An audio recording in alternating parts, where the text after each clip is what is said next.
How's it going, everyone? It is time for another Green Bay Packers 7-round mock draft. This is version 5.0, and I thought by this point we'd already have an Aaron Rodgers trade, we'd see the compensation, and I'd be able to do a mock draft with all the official picks the Green Bay Packers may have after this Aaron Rodgers trade, but that hasn't happened yet. But some big things happened yesterday, and I just made a video about this, about the whole Elijah Moore trade. The Jets sending Elijah Moore and a third-round pick to the Cleveland Browns in return for a second-round selection. I think that does affect the Aaron Rodgers trade a decent bit, considering now the Jets have more ammunition in the second round, and the Packers may accept that instead of the first-round selection that the Jets are seemingly not willing to give up at this point. So in this mock draft today, we're going to look into what that would look like with some second-round draft selections traded with the New York Jets and the Green Bay Packers, rather than the first-round pick 13 that we've been doing in most of these mocks, because at this point, I don't know if that's going to be included in the trade, but with the Jets' new firepower, the second-rounders are what we're going to be looking into in this mock draft. Also, if you are a new viewer here, I cover everything Green Bay Packers, news, analysis, updates. I do a mock draft every week. We cover salary cap, free agency, and of course the draft. So if that does interest you, really appreciate it if you went down and click the subscribe button. All right, so let's waste no more time and bring the draft screen up here, and I'm going to do the exact trade that I talked about in the Elijah Moore video. So we're getting picks 42 and 43 and a conditional third round next year. Now, again, it's a mock draft, so the third round, it being conditional, doesn't matter too much. We're just doing it here just to kind of simulate the trade. I'm also going to add Denzel Mims into this trade. I thought beforehand that the Packers might try to get a receiver from the New York Jets, and I thought Elijah Moore might be that guy, but obviously that's not the case. I feel like that was never going to happen, although I did want it to happen with the whole Mike LaFleur thing with Elijah Moore, and just it was pretty much a mess, and I just didn't see it happening. And Denzel Mims is, I feel like, a very cheap option here. It's a low risk, high reward. I feel like if you were to trade for him outright, it maybe would take a 6th or 7th round conditional pick. So I feel like adding him in here is not like crazy value for the Green Bay Packers, but it's just adding something that maybe turns out well. Maybe Denzel Mims change of scenery, plays with Jordan Love, and turns into a decent wide receiver for the Packers. But I'm going to add him in this trade, of course, for Aaron Rodgers here. And in the video, I also talked about the trade value chart, and picks 42 and 43 equate 950 points, whereas pick 13 equates 1,150 points. So it's not quite the same value as pick 13, but what we could do instead is swap 15 and 13, and that's a difference of 100 points. So then you're getting even closer. Still not exactly equal, but I guess if you throw in Denzel Mims and that conditional next year, that kind of makes it pretty darn equal to simply getting pick 13 for Aaron Rodgers. So that's what we're going to do. We're going to swap 15 and 13, pick up 42, 43, and a conditional next year with Denzel Mims for Aaron Rodgers. So the Packers, we're going to have 3 really close back-to-back, almost 3 in a row, second round selections, 42, 43, then 45. I believe ATL picks in the middle at 44. So we go ahead and offer this trade, and it's going to be accepted. I'm really interested to see how this goes down, and if the second rounders, now the Jets have 2 of them, are kind of what the basis of that trade is going to be. I would be happy with this trade here. I know some people are like, oh, 2 first rounds or nothing, but Aaron Rodgers, man, he's turning 40 years old. If you can get something out of him, because he's not going to play for your football team, and you get, multiple second round picks, a conditional, and a wide receiver that could maybe turn into something, I think you do it. So now we have pick 13 instead of 15, 3 second rounders, and Denzel Mims. So let's get these picks out of the way.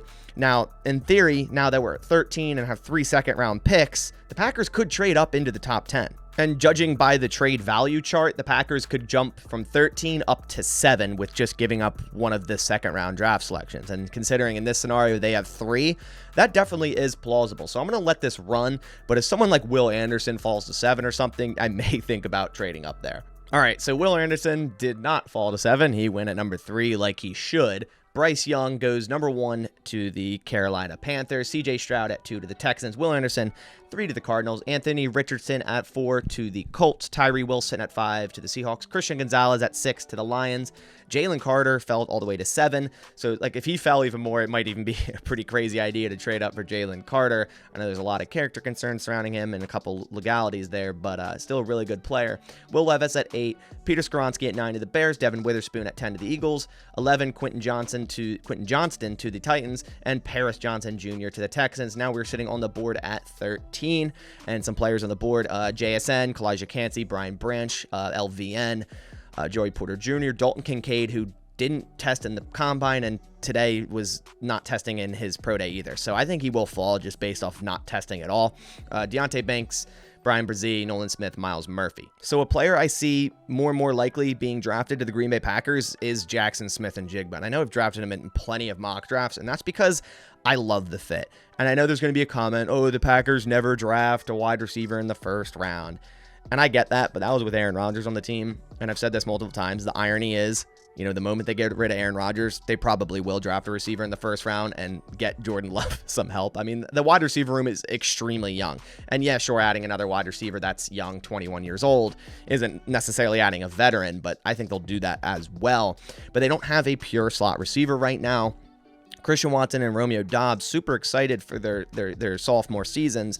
They have Samori Toure and Bo Melton, who, yeah, can play some slot, but I just feel like wouldn't be on the same level as someone like JSN. And he actually did just run his 40-yard dash at his pro day, and pretty impressive at a 4.48. People kind of expected him to run like a 4.5 or a 4.6, and that's why he didn't run at the combine. But I'd say that's pretty impressive considering, I mean, this dude has elite agility. He's not fast, he's not top-end fast, but he certainly is quick. He's over 6 feet, so fits the Packers threshold there. I think the last player they drafted under 6 feet for wide receiver was Aaron Rodgers, and other than that, they're usually always over 6 foot. So he has that there. A little bit light for the Packers, usually drafting at 196, but I don't think it's a problem at all. 35-inch vertical, 10'5" broad, and like I said, the shuttle and 3-cone, they're in the 99th percentile for all wide receivers. I mean, this dude can move, can stop on a dime. He's just a really, really good route runner, slot wide receiver. I just can't get over his production in 2021 when Garrett Wilson and Chris Olave were on the team.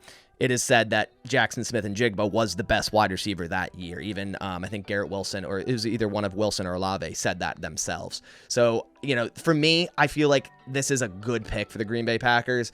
And this is with only one selection in the first round. I feel like there's a decent drop-off after JSN, Quentin Johnson, and maybe even Zay Flowers. I feel like there's a decent drop-off at wide receiver, and I think the Packers just need to address that. So at pick 13, we swapped 15 and 13 because I think JSN might not even fall to 13 at this point. I think he might be the first receiver off the board. It's either him or Quentin Johnston. I like JSN a lot better. I just think he fits right into this offense and could be a very solid target from the slot, a deep threat as well from the slot for Jordan Love. So at pick 13, we're going JSN, wide receiver out of Ohio State. So here we are in the second round, and we have a lot of draft capital. Pick 42, pick 43, and pick 45. At the top of the board, I think this would be a situation where you kind of run the card up. This is Will McDonald, the fourth. He has a pretty high ranking here on PFF, a 29 rank, average draft position of 34, and we're all the way at 42. The Packers have a need at edge. If they have, you know, pick 13 and then 3 in the second, I expect at least one of those second-round draft choices to be an edge player. And I really do like Felix Anudike-Uzomah as well, but Will McDonald, slightly higher on my board for edge players as well. And he isn't someone I've mocked the Green Bay Packers before, but this dude is super, super explosive. A little bit old. He's going to be 24 years old by the time the season starts. He's 6'3", a little bit light at 239, but this dude is a definition of explosive, and he's from Wisconsin. So I feel like, you know, this would be a Packers pick here. 11-foot broad jump. Just ridiculous. 6'4", 239 pounds. They have him at a first or second round here. What's his role? A 3-4 outside linebacker where he wins explosiveness. So with our first of 3 second-round draft selections, I am selecting Will McDonald, the fourth, edge out of Iowa State. So with the next pick at pick 43, I think I'm going to try to address the defensive backs, and that's going to be at safety. And there's a couple options here if we go ahead and sort it by safety. Antonio Johnson and Sidney Brown. Now, although Antonio Johnson didn't have the best combine, a not great 40, a 4.52, I still think that's fine. A 9'10" broad jump and 8 bench reps, all low for a player like him, but you cannot deny what you see on film and what he could bring to a defense. He had 55 tackles last year, 58 the year before that, an 81.6 grade last year, and 87.4 grade before that. Really nice run defense grade of 83.7, coverage grade of 70. 79.7, and he's just a super versatile guy. And I think he could really be that star role in the Green Bay Packers defense, kind of what they've always wanted from Darnell Savage. 280 snaps in the slot last year, 128 in the box, and 110 deep. So you can kind of put him wherever on your defense. And the Packers did just re-sign Rudy Ford, which is awesome, and also signed Tarvarius Moore, but I still think they need to spend a pretty high draft selection on a safety. And there's a lot of safeties here that I like. I like Jordan Battle, like Jamie Robinson, that you could probably get later in this draft. But if you're sitting here at 43 and Antonio Johnson's on the board, just what you could do with him: put him in the slot, put him in the box to help against the run, put him deep when you need to. I think his versatility is really nice. We see what his role is here: box/slot, where he wins burst to close, where he can improve plays on the football. So he hasn't really been a ball hawk at Texas A&M by any means, but I think he's still a really good player, and I think he might fall a little bit just due to that combine, but that doesn't mean he's a bad player. So with pick 43, I am going Antonio Johnson, safety/slot/star role player out of Texas A&M. Here at pick 45, I'm going to stay here as well. No team really wants to trade with us. Now, obviously, this could change in real life. Obviously, if the Packers have 3 second-round selections, who knows if they'd even, stay put at 42, 43, and 45 here. But I think since we've already addressed safety, edge, wide receiver, the remaining thing that is 100% needs to be addressed is the tight end spot. And there's 2 really good options here with Luke Musgrave and Darnell Washington, 2 very different players, but both very nice athletes in their own sense. Darnell Washington is a guy, I think I've drafted him in mock drafts like the past 2 or 3, and just overall a lot. 6'6", 264 pounds, and I actually just did a video on him because he did visit with the Green Bay Packers, and I do believe he's kind of the player that the Packers would select over someone like Luke Musgrave, who has all the tools, but is kind of a raw player. Now, Musgrave would be that vertical threat down the seam, could blow by, linebackers or, out-muscle small defensive backs. So could Darnell Washington, but he's not take the top off of the defense, a vertical threat tight end by any means. But he's the best blocking tight end in this draft by far. And the Packers are going to need to replicate that, assuming Mercedes Lewis isn't back. So I'm really tempted to take Musgrave here just because of the potential, and I do believe he's going to be an extremely good athlete at tight end. Ran a 4.61, 36-inch vertical, and a 10'5" broad jump, but I just feel like Darnell Washington is more of a Packers tight end than Luke Musgrave. So I know I've done it a lot, but that's because I just wanted to happen so much, and I want the Packers to select Darnell Washington, but I'm going to select Darnell Washington here at pick 45, tight end out of Georgia. All right, here at pick 78, a player that's very intriguing to me is Karl Brooks, and they have him listed as edge, but for the Green Bay Packers, he would be a defensive tackle. He'd be a 3-tech, and the Packers lost Jerron Reed. He signed with the Seattle Seahawks. Dean Lowry signed with the Minnesota Vikings. So there's a big need there, I feel, and I do believe in Devontae Wyatt, TJ Slayton, but those are just 3 guys. So if you're running your base defense, those are the 3 guys you have, and then there's really not much behind that. There is some other depth guys that are decent, but I think you need to address that. And Karl Brooks is a maniac. Yes, the talent he played against wasn't as good. You just cannot deny the stats here. 12 sacks last year, 8 sacks the year before, a 93.0 grade this year, 92.0 pass rush grade, 90.3 run defense grade, an insane 23.8% pass rush win rate, and also really good 9.1% run stop rate. Like I said, I think this is a need for the Green Bay Packers. They have a second round on him here, so getting him here in the 3rd round I think would be awesome. What's his role? A 3-tech, where he wins quickness. He's 6'4", 300 pounds, only almost 23 years old. And I think that's being underlooked a little bit. Like I said, the need there at defensive line. And in previous mocks, I've been kind of waiting into the 4th or 5th round with guys like Moro Ujoma, who I also really like. But I feel like getting Karl Brooks here would bolster the Packers pass rush, because you already got Will McDonald, who, is a good edge rusher on his own, and Karl Brooks, who could be a really good, pass rusher as a 3-tech and a good run stopper as well. So with this pick, I am going to go Karl Brooks, defensive tackle out of Bowling Green at pick 78. Now we're back on the clock at pick 116 in the 4th round, and I think I'm going to get another wide receiver here, kind of round out the wide receiver room for the Green Bay Packers. Yes, Denzel Mims was included in this trade, and we already got Jackson Smith and Jigba, but I still think even in that scenario, you get another wide receiver, more of a pure outside guy. And looking at all these options here, Parker Washington is a slot guy. Moreno Cropper's all right, kind of not the best athlete. Bryce Ford Wheaton, an awesome athlete. I think it would be a little early to grab him here.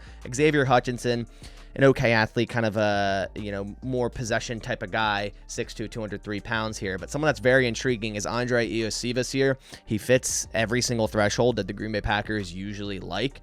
And if we look at his RAS here, I mean, he's just a complete athlete. Ran a 4.43 at 6'3", 19 bench reps, really nice 20-yard and 10-yard split, really great agility, and a really elite explosion grade with 39-inch vertical and 10'8" broad jump here. He checks off every box for the Green Bay Packers at wide receiver. Last year, 924 yards. The year before that, 709 yards, an 83.6 overall grade in 2022 with an 86.3 receiving grade, 2.71 yards per route run, only 3 drops last year. I think he'd be another deep threat, and I think the Packers need to add another one of those guys and not it just be Christian Watson. So adding another outside guy that's an extreme burner, a tall, deep threat type of wide receiver, I think would be a great selection here in the 4th round. So pick 116, I am going Andre Iosivas, wide receiver out of Princeton. So the top of round 5, I actually traded up with the Buffalo Bills at 137. I gave up, I believe it was 149, and then our last 7th round pick. So it wasn't that much to give up to jump up in this draft a little bit. And I think I'm going to address safety yet again. So we already got Antonio Johnson, which is going to play, more of that slot box star role. But I still think the Packers could add another safety, and I do like Jair Brown here. There's some other guys. Ronnie Hickman's another player I do like a lot, but he's more of that box guy, which they already kind of got that with Antonio Johnson, and I feel after these two guys, there's a huge drop-off at safety. And yes, like I said, they brought back Rudy Ford, got Tarvarius Moore, and drafted Antonio Johnson in this mock, but I still think they could add another guy even. So at pick 137, I'm going Jair Brown. I like what he can do. Didn't have the best combine, but I do like the thought of him in this defense, just adding much more talent into that defensive backfield. So at pick 137, we're going Jair Brown, safety out of Penn State. Here at pick 170, our compensatory selection in the 5th round. I'm going to add an offensive lineman here. And the one I like out of the remaining guys is Ryan Hayes from Michigan. Played all of his snaps at left tackle over the last 3 years. Had a 76.3 grade in 2022 and allowed 0 sacks. He is 6'6", 298 pounds. I think he's a pretty decent value tackle here in the 5th round. And the Green Bay Packers, always tend to draft offensive linemen in the 4th or 5th round. So I do think they need to add another guy. I think they're pretty well off with the type of depth they have at the line. But I feel the Packers just always draft more guys every single draft. So at 170, we're going to go Ryan Hayes here, tackle out of Michigan. Now we're in the 7th round. We have 3 picks remaining. So again, 7th round, you're kind of just getting depth guys here, maybe some special teamers. I think it's time to pick up a running back here. I wanted Keaton Mitchell in the 6th round. I was trying to trade into the 6th round, but it just didn't really work out. So I'm going to go with someone similar in Mohamed Ibrahim here. 5'8", 203 pounds. Had a ton of production last year, 1,675 yards and 20 touchdowns. In 2021, he was hurt, only played in 1 game. But in 2020, he only played 7 games and already had 1,000 yards. This dude, just the definition of production. An 88.0 rushing grade and an 89.8 overall grade last year. I think it's a decent flyer pick here in the 7th round. So we're going to go Mohamed Ibrahim, running back out of Minnesota here at 232. For our second to last pick, we're going to go quarterback here. There's a few options. You could go Max Duggan from TCU, Aiden O'Connell from Purdue. I'm going to go Jaren Hall out of BYU. Had a really nice season last year, 31 touchdowns, 6 interceptions, 65.7 completion percentage, 3,162 yards, and a 112.7 passer rating. The Packers are going to need a backup quarterback. Will they draft one higher? They may. Will they sign a veteran? They may. But for this case, with one of our 7th round picks, I'm going to go Jaren Hall, quarterback out of BYU. With our final pick in the mock draft, I think I'm going to go Drake Thomas, linebacker here out of North Carolina State. I usually go Hunter Lupkin. I know a lot of people are like, stop drafting that guy, but hey, I always want to bring the fullback back. But the Packers haven't re-signed Eric Wilson yet. They did just re-sign Justin Hollins, but Eric Wilson was one of their best special teamers last year, so I'm kind of surprised they haven't done that yet. And that makes me think maybe they're just going to go younger and cheaper with a draft pick here in the later rounds of this upcoming draft. And Drake Thomas, I think, would be that, special teamer, obviously, to start. 6', 230 pounds. I think just a core special teamer. And I think it would be a good final pick here. So we're going to go Drake Thomas, linebacker, North Carolina State, with our final pick of this mock. All right, so that does it for my Green Bay Packers 7-round mock draft version 5.0. First of which we got multiple second-round draft selections from the New York Jets with the Aaron Rodgers trade, swapped 13 and 15, and also picked up Denzel Mims. Went JSN in our first-round selection. I really want the Packers to draft him. I think this is the year they finally go a first-round wide receiver. With our first of 3 second-round draft choices, we go Will McDonald. He fell.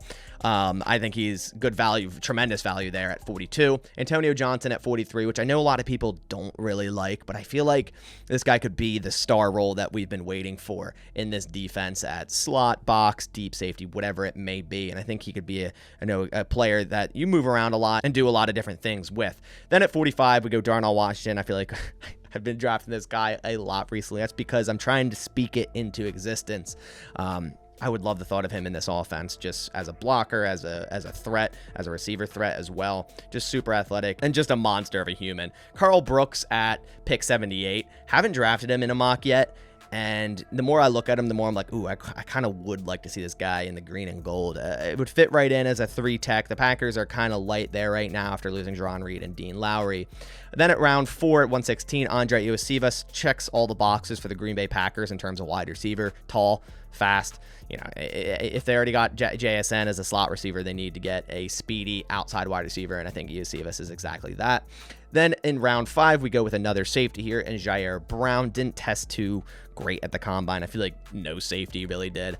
But still, even bringing back Rudy Ford and signing Tarvarius Moore, I still think adding 2 safeties here, plus Antonio Johnson's more of like that slot guy, I think they still could do here. Then we go tackle at 170 with Ryan Hayes, a 3-year left tackle at Michigan. Then our 3 7th-round draft selections, Mohamed Ibrahim, running back out of Minnesota, Jaron Hall, quarterback out of BYU, and linebacker Drake Thomas out of North Carolina State. All right, so that does it for version 5.0. I'm just waiting for this Aaron Rodgers trade to finally finish so we can actually get like a real accurate mock draft in terms of what, draft compensation and where the Packers will pick.